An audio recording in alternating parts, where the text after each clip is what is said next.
दोस्तों नमस्कार। दोस्तों कुछ समय पहले जिस समय लगातार पेपर लीक की सूचनाएं आ रही थी तो एक जन आंदोलन सड़कों पर देखने को मिला था।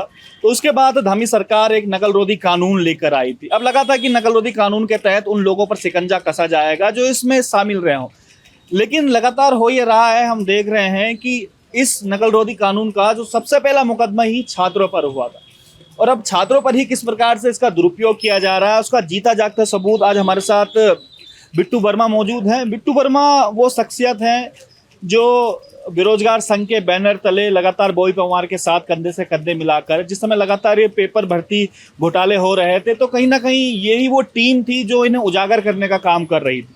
अब बिट्टू वर्मा पे 2 दिन पहले एक मुकदमा हो जाता है उनकी एक पोस्ट पर, जहां पर बिट्टू वर्मा ने लिखा था, ये देखिएगा, जहां पर उन्होंने लिखा था कि पुलिस एसआई भर्ती का सुनने में आ रहा है कि पर्वतीय क्षेत्रों से आने वाले अभ्यर्थी को हाइट में बाहर किया जा रहा है जबकि अभ्यर्थी मानक के दायरे में है। कारण क्या है? ऐसा क्या अभ्यर्थी है? ऐसे कौन अभ्यर्थी हैं? कोई ऐसा अभ्यर्थी है तो संपर्क करें, इस प्रकार का उन्होंने लिखा हुआ था इसमें।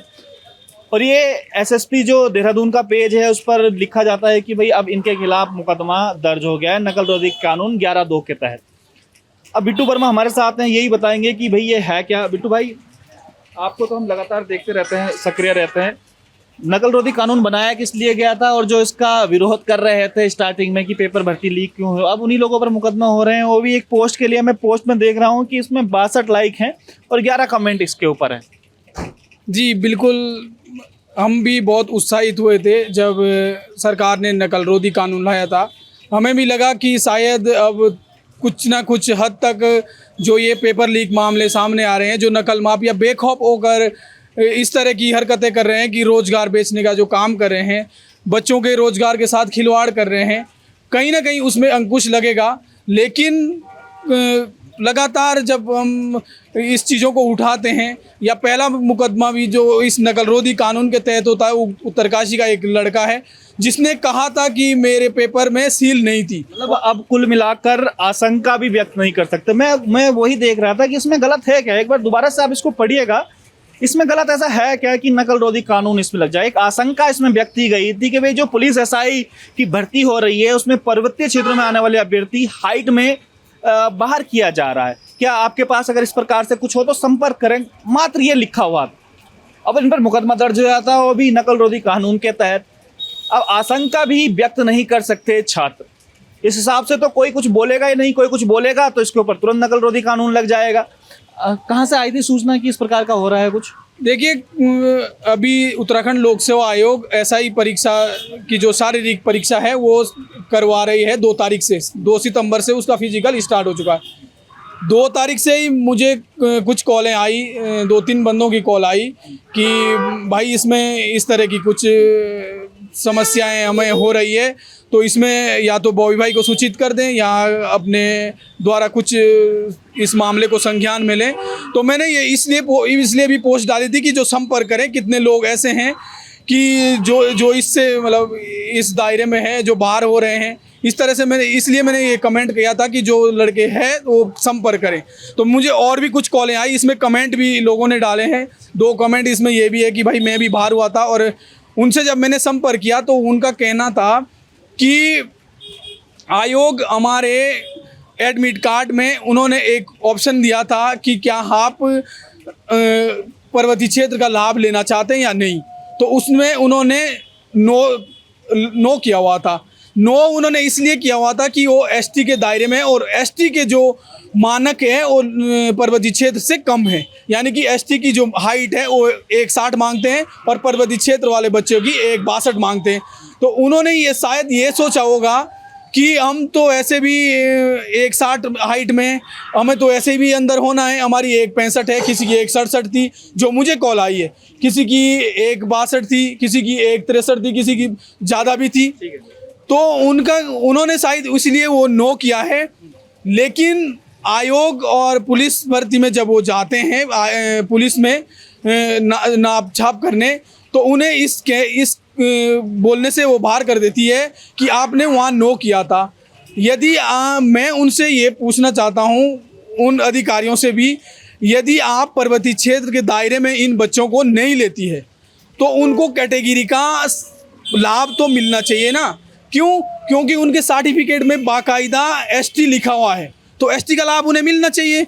दूसरी बात यह है कि यदि एसटी का लाभ यदि वो ले रहा है बच्चा, तो उसके डॉक्यूमेंट्स भी वो प्रूव करवा रहा है। वो कई मेरे पास ऐसे भी फ़ोन आए हैं जिनके पास एसटी का डॉक्यूमेंट्स भी थे, एसटी का सर्टिफिकेट भी था, पर्वतीय क्षेत्र का सर्टिफिकेट मिला के आपने पूछा था कि इस प्रकार की सूचनाएं आ रही हैं, अगर किसी के पास है तो संपर्क किया जाए। तो ये उत्तराखंड पुलिस जो लगातार इस समय जो कैबिनेट मंत्री माफ कीजिएगा, कट करिए उसको, जो इस प्रकार एक सांसद थे त्रिवेंद्र सिंह रावत अभी हैं जो हरिद्वार से, उन्होंने भी कहा था कि भाई पुलिस व्यवस्था किस प्रकार से खराब हो रही है, सही से काम नहीं कर पा रही है, और लगातार जिस प्रकार से चोरियां होने की खबरें मिल रही हैं, जिस प्रकार से डकैती पड़ रही हैं। अभी देहरादून में कुछ समय पहले रिलायंस ज्वेलर्स में 20 करोड़ की डकैती हुई, जिस दिन उपराष्ट्रपति यहाँ पर आए उस दिन हरिद्वार में 5 करोड़ की डकैती हुई। अब उन अपराधियों को तो पुलिस शायद पकड़ नहीं पा रही है, लेकिन जो छात्र लगातार इस प्रकार से मांग उठा रहे हैं, या अगर पुलिस इस भर्ती में अगर कुछ गड़बड़ उनको नजर आ रही है, लोगों से पूछ रहे हैं, तो उन पर नकल रोधी कानून के तहत मुकदमे जरूर दर्ज हो पा रहे हैं। और अभी अभी कल की भी एक घटना है, यूट्यूबर पर भी एक नकल रोधी कानून के तहत ये मुकदमा दर्ज हुआ। तो क्या कानून ये इसलिए आया है कि अब छात्र आशंका व्यक्त ना कर पाए, या उन्हें कुछ डाउट हो रहा है, वो डाउट भी ना पूछ पाए, सीधा उन पर नकल रोधी कानून के तहत मुकदमा दर्ज कर दिया जाए? आखिर जो जी कुछ बोल रहे हैं? बिल्कुल। और अभी मैं अपनी इसका उदाहरण देता हूं कि कानून व्यवस्था किस तरह से चरमरा गई। मैं अभी कुछ दिन पहले डीएवी कॉलेज में छात्रों के एडमिशन प्रक्रिया से संबंधित एक टेबल लगाता हूं अपनी, और मदद करता हूं छात्रों के प्रवेश करने में। उसी समय कुछ बाहर से लड़के बुलाए जाते हैं और हम पे जानलेवा हमला किया जाता है। वो वीडियो वायरल भी हुई थी काफी, और अभी जो स्क्रीन में देख रहे हैं वो वीडियो भी आप देखिएगा, ये वही वीडियो है जहां पर अचानक से लोग आते हैं और 2 युवक बिट्टू वर्मा के ऊपर डायरेक्ट हमला कर देते हैं, कुर्सी और मेज से इस तरह से मारते हैं कि जैसे इनके शरीर में कुछ लोहे का वो बना हो। तो मेरा कहने का मतलब ये है कि पुलिस उन अपराधियों को तो आज तक पकड़ नहीं पाई, उनके ऊपर मुकदमा नहीं कर पाई, उनके ऊपर गंभीर धाराएं नहीं लगा पाई। लेकिन जो छात्र अपने बेरोजगार साथियों के लिए, अपने या अधिकारों के लिए आवाज़ उठाते हैं, या इस प्रकार की आवाज़ उठाते हैं, तो उनके ऊपर ऐसे सेकंडों में मुकदमे लग जाते हैं। एक जब मैंने पोस्ट डाली तो उसके 1-2 घंटे बाद मुझे कॉल आ गया था कि आपने ऐसा क्या डाला, आप पे मुकदमा लगा हुआ है। मैंने कहा मुकदमा लगा हुआ है, मैंने तो कुछ ऐसा डाला ही नहीं। तो मैंने जब देहरादून पुलिस के फेसबुक पेज पे देखा तो उस पर सच में वो मुकदमा लगा हुआ था। तो मेरा पुलिस के अधिकारियों से भी ये कहना है कि यदि आप इस मंशा से हमारे ऊपर मुकदमे लगा रहे हैं कि ये आवाज़ उठा रहे हैं, या सरकार की उसमें कुछ मशवरा है कि इनको दबाने की कोशिश की जाए, इनकी आवाज़ को दबाने की, इनको मार धाड़ के मुकदमे लगा के यदि उनकी आवाज़ को कम किया जाए, तो ऐसा बिल्कुल भी नहीं है। हम आपके लाठी डंडियों से, आपके मुकदमों से नहीं डरने वाले हैं। हम लगातार छात्रों के लिए संघर्ष करते आ रहे हैं और करेंगे। इसके लिए हम जब मुकदमे झेलने पड़े, आपकी लाठियाँ डंडी खाने पड़े, हम वो झेलेंगे। लेकिन हम इस उत्तराखंड के छात्र हितों की संघर्ष के लिए लगातार तत्पर रहेंगे।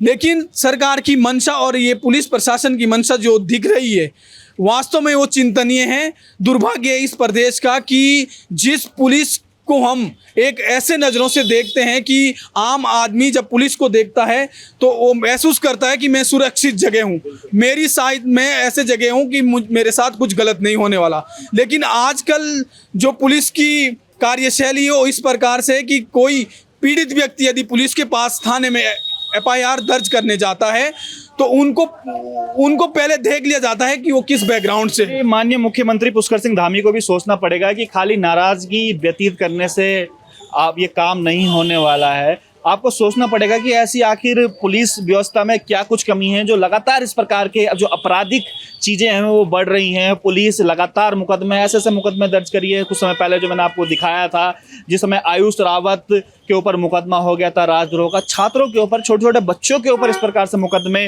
दर्ज जब होंगे तो क्या पुलिस की छवि सुधरेगी, ये आपको भी सोचना होगा।